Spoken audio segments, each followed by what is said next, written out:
संतप्त मानस शांत हूँ, जिनके गुणों के गान में वे वर्धमान महान जिन विचरे हमारे ज्ञान में। ज्ञानाधिकार चल रहा है, इसमें ज्ञान ज्ञेयों को जानता है तो जानने की प्रक्रिया क्या है और उनको जनागम में किन किन नामों से प्रकट किया गया है। अन्य मतों में भी ज्ञान के द्वारा जानने की प्रक्रिया के बारे में जो मत हैं उनका ध्यान रख करके भी यहाँ इसकी चर्चा की है।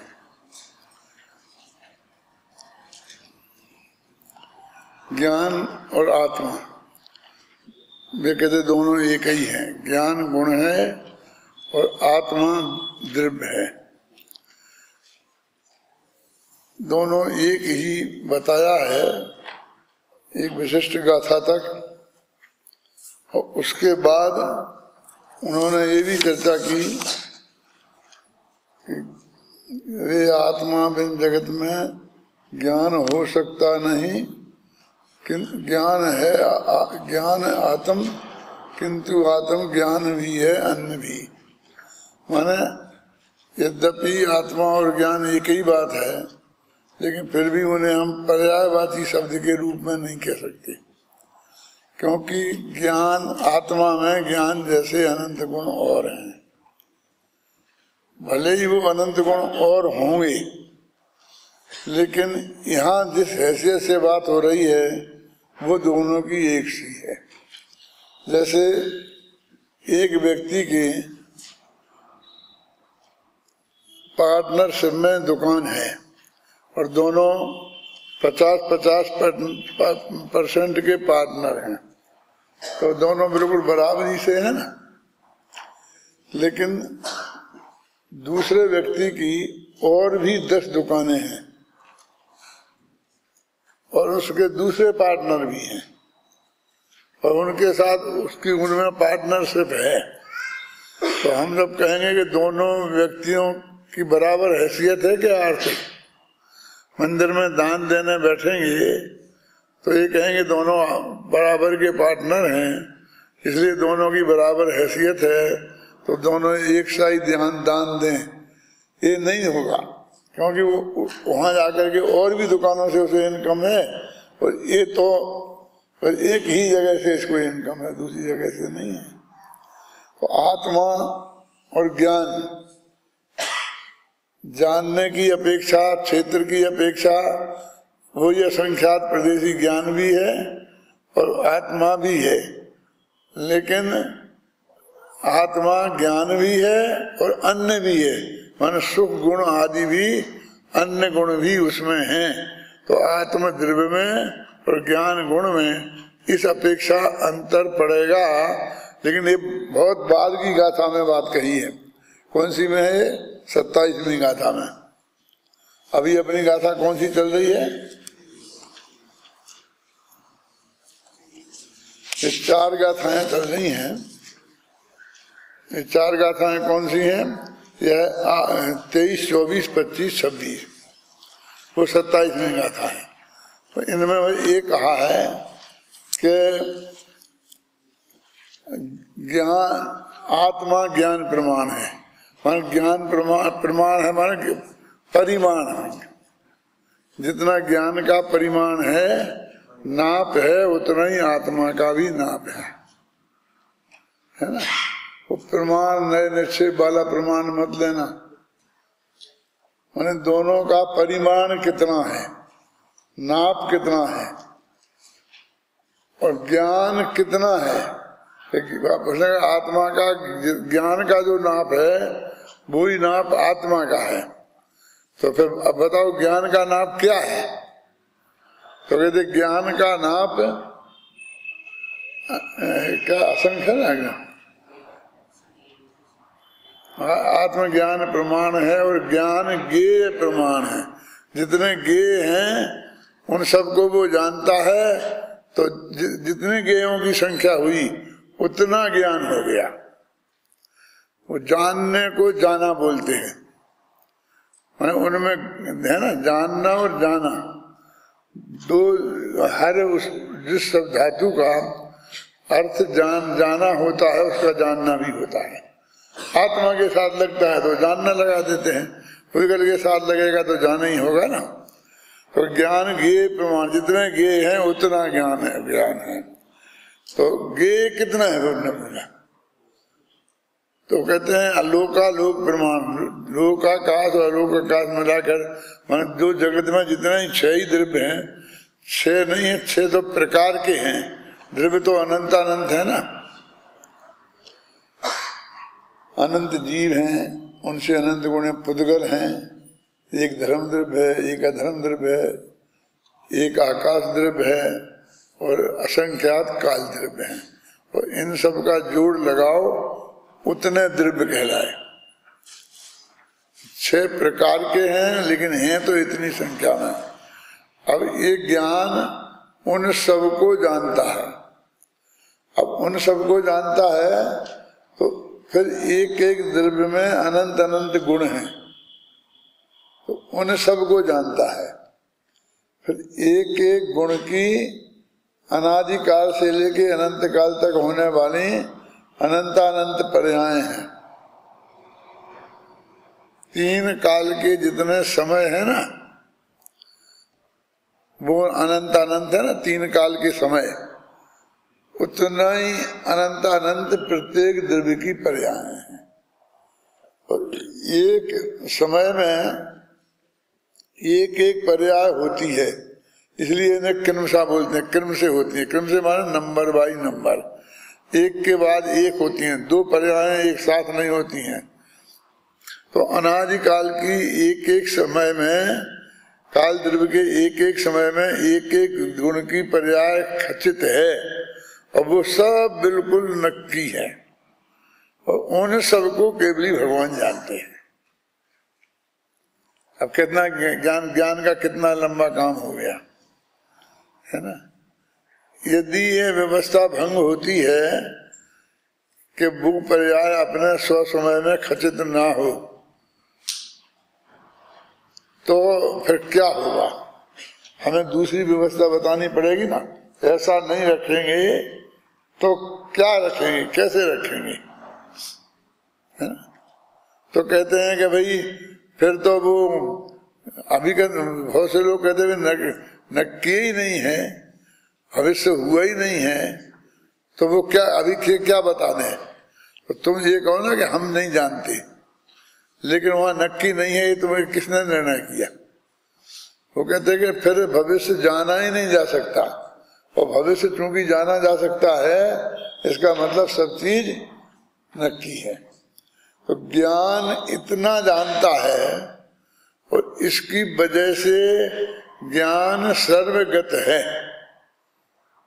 ज्ञेयगत सर्व ज्ञेय, संपूर्ण ज्ञेयों को वो जानता है, तो ज्ञान संपूर्ण ज्ञेयों में पहुंच गया, ऐसा भी कहते हैं। सर्वगत, सब जगह पहुंच गई, उसकी पहुंच सब जगह है। अब कोई बचा ही नहीं ना कि इसके अलावा और क्या है ही नहीं। हमने अनंत द्रव्य थे, उन सबको ले लिया, उनकी पर्यायों को ले लिया, उनके गुणों को ले लिया। अब जगत में कुछ बचा ही नहीं कि जिसको वो जाने। इसलिए कहते हैं कि ज्ञान की पहुंच सब जगह है। पहुंच माने वही जानना, वो जानने तक की सब पहुंच है। हमको ऐसा लगता है कि पहुंच है तो जो वहां जाके चाहे जो कुछ करा देगा। लोक में तो पहुंच का यही अर्थ होता है ना, उनकी तो प्राइम मिनिस्टर तक पहुंच है और वो जाकर के जो भी चाहे करा सकते हैं। ऐसी पहुंच नहीं है, बस वो जानते हैं, इसी का नाम पहुंच है, इसी का नाम वहां जाना है। अलोकाकाश में कोई आत्म द्रव्य जाने वाला नहीं है, अकेला आकाश है वहां। लेकिन अलोकाकाश को भी, उस आकाश को भी तो ये जानता है ना, है ना। तो इसलिए कहते हैं कि इस तरह ज्ञान सर्वगत है। इसको कोई इस भाषा में भी बोलते हैं कि सारा लोक ज्ञानगत है, माने आत्मगत है। आत्मा माने आत्मा, ज्ञान माने आत्मा। ज्ञान गुण की अपेक्षा, आत्मा द्रव्य की अपेक्षा। तो ये आत्मा सर्वगत है अथवा सारा लोक आत्मगत है, दोनों का एक ही अर्थ है। माने आत्मा ने सारी दुनिया को जाना है, ये अर्थ है। और इसको कहा जाता है दो तरह से, एक ज्ञान की तरफ से और एक ज्ञेय की तरफ से। कल मैंने बहुत विस्तार से उदाहरण दे दे के ये बात समझाई थी कि ऐसा कहने का क्या प्रयोजन होता है। राम ने रावण को मारा, बताया था ना। तो जब हम कहते हैं रावण राम के द्वारा मारा गया, तो हमने रावण को कर्ता बना दिया ना, और राम को कर्ण बना दिया। राम के द्वारा मारा गया, ये क्रिया हो गई। तो वो कहते हैं कि सिर्फ अपराधी कौन है, इतना सा बदलने के लिए ये बदला बदली होती है कि आत्मा उन्हें जानने गया कि वे आत्मा में आए। जिनकी आत्मा चेतन है, इसलिए हम एक्टिव होने का आरोप आत्मा पर ही लगता है, लेकिन एक्टिव होने के लिए चेतन होने की जरूरत ही नहीं है। एक्टिव माने जिसमें कुछ हो, जो सक्रिय हो। छह ही द्रव्य सक्रिय है ना, और छह ही द्रव्य चेतन तो नहीं है। पुद्गल अचेतन है, लेकिन वो भी उसमें जो भी चेंजेस परिवर्तन होता है वो उसे करने में समर्थ है कि नहीं है, वो अपने में समर्थ है। तो अब कहते हैं कि इन दोनों में एक जगह कर्तृत्व ना थोप दें हम, जैसे ईश्वरवादी कि वो ईश्वर चेतन है, सब कुछ जानता है, इसलिए जो कुछ हुआ है जगत में वो ईश्वर नहीं किया है। वे मालूम कैसे सिद्ध करते हैं ईश्वर को कि जगत में जो भी हुआ है वे तो बेचारे कुछ जानते नहीं हैं, इसलिए वे तो क्या करेंगे, उनके किए तो क्या होता है। अपन भी ऐसी धारणा है, लोग में कहते हैं वो तो अबोध बच्चा है, वो तो कुछ जानता नहीं है, उसने क्या किया। एक किसान लोग तो कुछ समझते नहीं है, उनने क्या किया, क्या क्यों, जो समझता है उसने किया। तो ज्ञान पे कर्तृत्व तो हम थोपते हैं। वे मानते हैं ईश्वर जगत का सर्वज्ञ, उनका ईश्वर भी सर्वज्ञ है और उसको इच्छा है करने की और वो प्रयत्न करता है, इसलिए ये सब तीन चीजें हैं और वो कर लेता है। जैन दर्शन कहता है कि कुछ करने के लिए, कर्ता बनने के लिए जानना जरूरी ही नहीं है, नहीं तो जो अचेतन द्रव्य हैं उनमें कोई परिवर्तन होगा ही नहीं, और उनके परिवर्तन को भी चेतन को करना पड़ेगा, तो वो ईश्वरवाद के नजदीक हम पहुंच जाएंगे। तो अब वे दो ही तरफ से बात करते हैं कि तुम ऐसा समझ लो कि ज्ञान ने उन्हें जान लिया, और ऐसा समझ लो कि वे ज्ञान में जानने में आ गए, वे ज्ञान में आ गए बोला ना। तो कहते कौन कहाँ गया, कि वस्तुस्थिति तो ये है कि कोई कहीं गया नहीं, आत्मा अपने असंख्य प्रदेशों में रहा, और प्रत्येक द्रव्य भी जितने प्रदेश उसके हैं, जैसे पुद्गल का एक प्रदेश है निश्चय से और व्यवहार से, कितना है व्यवहार से, संख्यात असंख्यात और अनंत, पढ़े ना तत्वा सूत्र में है ना। वो तो व्यवहार है, स्कंद की अपेक्षा कहना है, छोटा स्कंद होगा, बड़ा स्कंद होगा, निश्चय से तो एक एक प्रदेश ही है। तो ज्ञान ने उन्हें जाना, वहां गया नहीं, जहां है वो अपने में रहकर, और वे ज्ञेय पदार्थ ज्ञान में जानेंगे। तो कहते हैं अब इनका हमको कहना है, तो चाहे हमें आत्मा को सर्वगत कहें और चाहे सारे पदार्थों को आत्मगत कहें, एक ही बात है। हुई ये स्पष्ट कि नहीं, क्यों फिर बोलता हूं, बोलो। होना जाना एक ही है कि वे सारे ज्ञेय जानने में आना है और आत्मा को जानना है। कुल्हाड़ी से और हमने लकड़ी को काटा, तो काम एक ही हुआ, लकड़ी कटी और कुल्हाड़ी ने काटा। अब हम ऐसा भी कहें कि अभी ने लकड़ी कुल्हाड़ी को ऐसी रख ली और ऊपर से लकड़ी उसमें मारी। इसको लोग में कहावत है ना, चाहे कद्दू पर हाशिया पड़े और चाहे हाशिए पे कद्दू पड़े, कटना कद्दू को ही है। ऐसा समझेंगे क्या? नहीं, कभी कभी क्या मतलब ऐसा रख लेते हैं माताएं बहनें, नीचे वो अपने बुंदेलखंड में हाशिया होता है ना, और उससे फिर उसको कद्दू ऐसा करके काटते हैं ऐसा, और कभी कद्दू को रख लेते हैं और हाशिया उसके ऊपर से मारते हैं।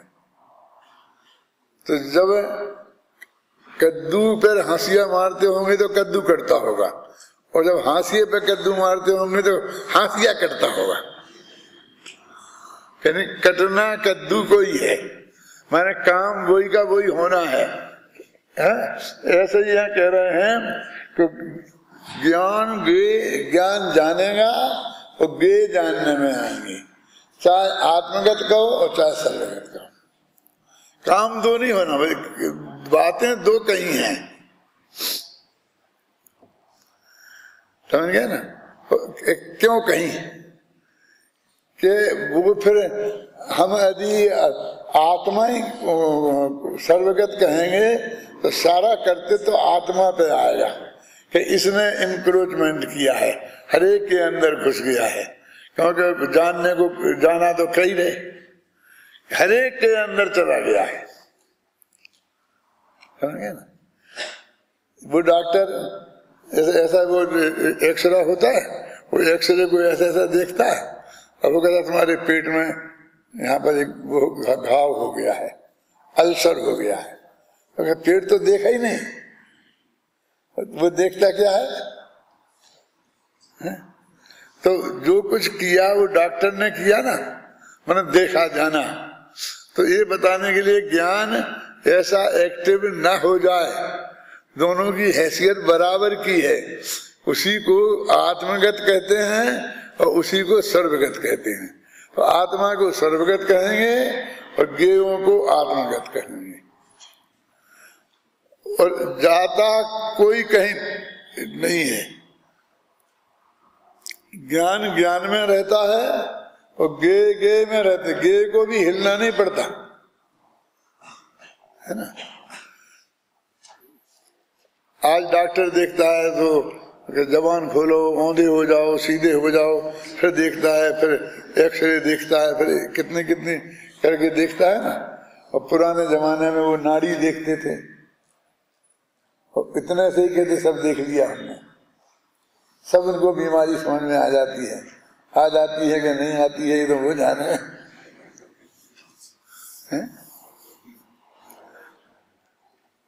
जब मैं तुम्हारे बराबर था तो मैं इधर एक सर्विस करने, पारोली इधर है, इधर एक महुआ छोटा सा गांव है, तो मैंने वहां से सर्विस शुरू की थी। तो वो गांव छोटा सा था, 40 घर जैनियों के थे, एक मंदिर था और वहां कोई ज्यादा पढ़े लिखे लोग नहीं थे। एक वैद्य जी थे और वो सर्वोदयी नेता थे, सेवा भावी, बहुत अच्छे। उनका नाम था नंद कुमार। एक दफे वो यहाँ भी आए तो उनका औषधालय था, गवर्नमेंट का था और वो उसमें डॉक्टर थे मतलब। तो मैं ज्यादातर उनके पास बैठा रहता था। जो काम हुआ पूरा, वे जरा थोड़े पढ़े लिखे समझदार थे और सर्वोदयी नेता थे, तो मैं उनके पास बैठा रहता था। 4 ही महीना रहा था। लेकिन एक मरम की बात बताना चाहता हूँ। तो उनकी जो आयुर्वेद की किताबें थी तो मैं एक एक उठा के सब पढ़ गया। पढ़ने का शौक बहुत था, छोटा सा गांव था, किताबें मिलती नहीं थी। तो एक नाड़ी विज्ञान नाम की किताब थी और नाड़ी विज्ञान मैंने पढ़ा पूरा। तो उस नाड़ी विज्ञान में ऐसा लिखा था, सर्पाकार, मेढकाकार, ऐसी चले, सांप जैसी दौड़े, मेढक जैसी चले, ऐसे ऐसे सब बहुत पशुओं के नामों के पर लिखी थी। तो उसका सन्निपात है, तो ऐसी बीमारियों के नाम लिखे थे हम ऐसे जान करके कैसे जाने। तो मैंने वो तो सब मुझे याद हो गए थे कि सर्पाकार चले तो उसकी ये बीमारी है, भलसा के चले तो ये बीमारी है। फिर उसकी दवाइयां लिखी थी दूसरी किताब में कि ऐसी हो तो बीमारी हो तो ये दवाइयां। तो मैंने उसकी स्टडी करी। तो मैंने वैद्य जी से पूछी अब 10-15 दिन स्टडी करने के बाद, ये तो ठीक है कि सर्पाकार यदि चले तो फला बीमारी है और फला की दवाई दो, लेकिन इसमें जो ऐसा अपन देख रहे हैं ये सर्पाकार है कि मेढकाकार है, इसका निर्णय कैसे समझ में आया ना। नाड़ी देखना जानने के लिए इसका निर्णय कैसे करें, मैं आपकी समझ में आता है। ऐसा दोस्ताना व्यवहार था। सच बताना, ये तो ठीक है मरीजों को तो जो करते हो तो ठीक है, लेकिन सच बताओ कि तुम्हें मालूम पड़ता है कुछ कि ये सर्पाकार है उससे ये बीमारी हो जी है। बोले तो चुपचाप रहो, कुछ नहीं, तुम्हें कुछ मतलब नहीं। मैंने और लोगों से भी बहुत पूछा था, लेकिन किसी ने नहीं बताया मुझे आज तक कि हाँ मेरी समझ में सब आ जाता है। उनने भी ये कहा कि ना नहीं ऐसा कुछ नहीं है, हम उससे कुछ नहीं समझते हैं। तो ऐसा देखते क्यों है? तो ये तो अपन जानते ही हैं कि नब्ज चलती है और 1 मिनट में 72 होना चाहिए, तेज है कि कम है, वो उतना तो अपन समझते हैं ना। और आजकल वो यंत्र से देख लेते हैं, इसलिए वो डॉक्टरों को मुझे जानने की जरूरत ही नहीं है। तो फिर मैंने हाथ से देखते क्यों, ये ढोंग क्यों करते हो? बोले मरीज को वो विश्वास तभी होता है, हम हाथ देखते हैं और फिर पूछते हैं क्यों, पेट में दर्द है, फिर एक एक चीज पूछते जाते हैं और वो बहुत गंभीरता से उसको लेके बताता जाता है और उससे इससे सब कुछ मिलाकर हम डिसीजन करते हैं। और ये भी कि अभी मौसम कैसा चल रहा है, आषाढ़ के महीना में ऐसा होता है, ये फलानी बीमारी होती है। अभी चैत का महीना चल रहा है ना, अभी नहीं लगा हो, लग जाएगा। तो चैत में ये बीमारियां होती हैं, कुंवार में ये होती हैं, ऐसा अपन मौसम के हिसाब से भी समझते हैं। यानी मैं एक बात आपको बताकर क्या कहना चाहता हूं कि उससे वो सब नहीं देखते थे, वो थोड़ा देख के सबका निर्णय कर लेते हैं, ख्याल नहीं ना। वो तो सब अनुमान है, अंदाज है, वो सब अनुमान ज्ञान है, ख्याल में है ना, अंदाज है। तो इस तरह से ये ज्ञान ऐसा कुछ प्रयत्न नहीं करता है और उसका स्वभाव ये है कि सारा लोकालोक उसमें झलके। अब वो जितना निर्मल होगा, निर्मल माने ज्ञानावरण की धूल जितनी कम हो गई होगी उस पर, जितना क्षयोक्षम हो गया होगा, क्षय हो गया होगा, है ना, उतना उसे निर्मल दिखाई देगा। झलकता तो सबके में है, अपने में भी झलकता है, केवली के में भी झलकता है। केवली का ज्ञान पूरा निर्मल है इसलिए वो बहुत स्पष्ट झलकता है और अपना अस्पष्ट झलकता है। अस्पष्ट ज्ञान होता है उसे परोक्ष कहते हैं, स्पष्ट होता है वो उसे प्रत्यक्ष कहते हैं। कहाँ लिखा है? विशुद्धम प्रत्यक्षम आता है क्या नहीं? निर्मल ज्ञान है वो प्रत्यक्ष है। तो इस तरह अभी ज्ञान का ये स्वभाव बता रहे हैं, क्योंकि इस पर सारा मोक्ष मार्ग निर्णित है कि वो उसको कहीं नहीं जाना पड़ता, उसमें कोई जानने का विकल्प नहीं होता। जो विकल्पात्मक ज्ञान की बात बोलते हैं ना, वो तो ज्ञान का स्वरूप है। भेद करके जानना माने ये चीजें इतने प्रकार की हैं, ऐसी हैं, ऐसी हैं, ये ज्ञान का स्वभाव है। उसे कोई प्रयत्न पूर्वक ऐसा कुछ नहीं करना पड़ता है। तो सारा लोकालोक अपने आत्मा में अपन वहीं के वहीं रहे और झलके, ऐसा अपना स्वभाव है। फिर अपनी बात क्यों नहीं करते हैं? कहते भाई उनके प्रकट हो गई। जो 80वीं गाथा आएगी ना और वहां कहेंगे जो अनंत को द्रव्यगुण पर्याय से जानता है वो अपने आत्मा को जानता है। उसमें असली बात सर्वज्ञता की ही है। क्योंकि बाकी तो अपना ज्ञान में और उनके ज्ञान में कोई फर्क ही नहीं है, पर अपना सूक्ष्म ज्ञान है और उनका क्षायक ज्ञान है, यही अंतर है ना। तो ये इसमें से कौन सा ज्ञान है? द्रव्य गुण पर्याय से तो आत्मा को जानना है, ये तो सही है। अब पर्याय में कौन सी लेना है? द्रव्य तो वही का वही है, गुण वही के वही है, अब पर्याय पलटती है, तो हम कौन सी पर्याय को लें? क्या थोड़ी गहरी बात कहता हूं, जो 80वीं गाथा पर प्रवचन करूंगा तब कहने वाला था। अब तब तक क्या हुआ, तुम रहे हम रहे कि नहीं रहे, इसलिए अभी बताता हूं मैं। घटी हुई बात है कि देवलाली में, जब ये देवलाली का जो वो है ना जगह, वो नहीं थी, कुछ भी जमीन भी नहीं खरीदी थी। उसके पहले हम वहां शिविर लगाते थे, तो वहां पर जो हैं उनको किराए से लेते थे और उनमें लगाते थे। तो एक कांदाबाड़ी कहलाती है, वो कांदाबाड़ी में प्रवचन होते थे।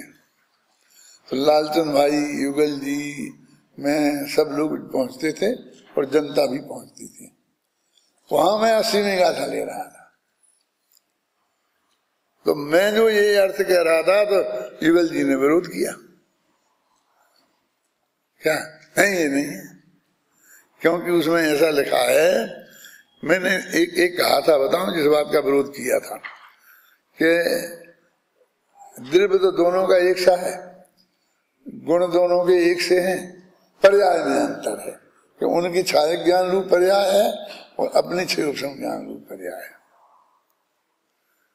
तो इसका उन्होंने विरोध किया कि नहीं, उसमें नीचे लिखा है, अभी आपको देखना हो तो देख लो 80वीं गाथा में, कि दोनों में निर्गुण पर्याय से कुछ भी अंतर नहीं है, ये शब्द ऐसा लिखा है 80वीं गाथा में।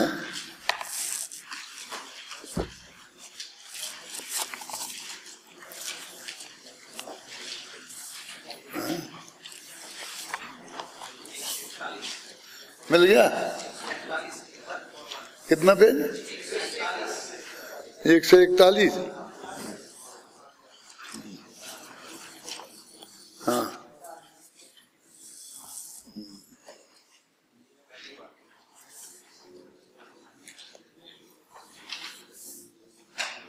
हाँ देखो, सुनो पढ़ो। जो अनंत भगवान को द्रव्य रूप से, गुण रूप से और पर्याय रूप से जानता है, वह वस्तुतः अपने आत्मा को जानता है, क्योंकि दोनों में निश्चय से अंतर नहीं है। ये 27-28 वर्ष पहले की बात है। तो उनका ये तर्क था कि दोनों में अंतर है ही नहीं। और आप, मैंने ये कहा था कभी उनकी केवल ज्ञान रूप पर्याय है और अपनी मत ज्ञान शुद्ध ज्ञान रूप पर्याय है, ये अंतर है पर्याय में। तो वे दोनों में निश्चय से कोई अंतर नहीं है, वो अंतर है वो तो व्यवहार से है।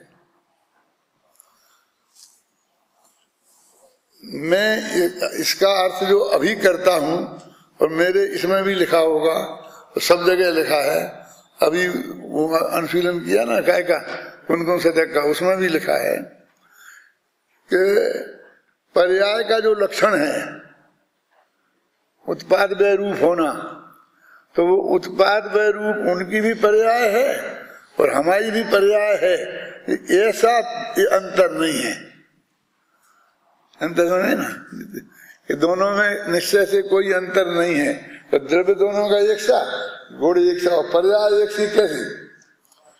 उत्पाद व्यय होना पर्याय का लक्षण है, तो प्रति समय बदलना ये पर्याय का लक्षण है। तो उनकी भी प्रति समय बदलती है, हमारी भी बदलती है। उनकी भी उत्पाद व्यय रूप है, हमारी भी उत्पाद व्यय रूप है, इसलिए कुछ भी अंतर नहीं है। इसका तो ये अर्थ है।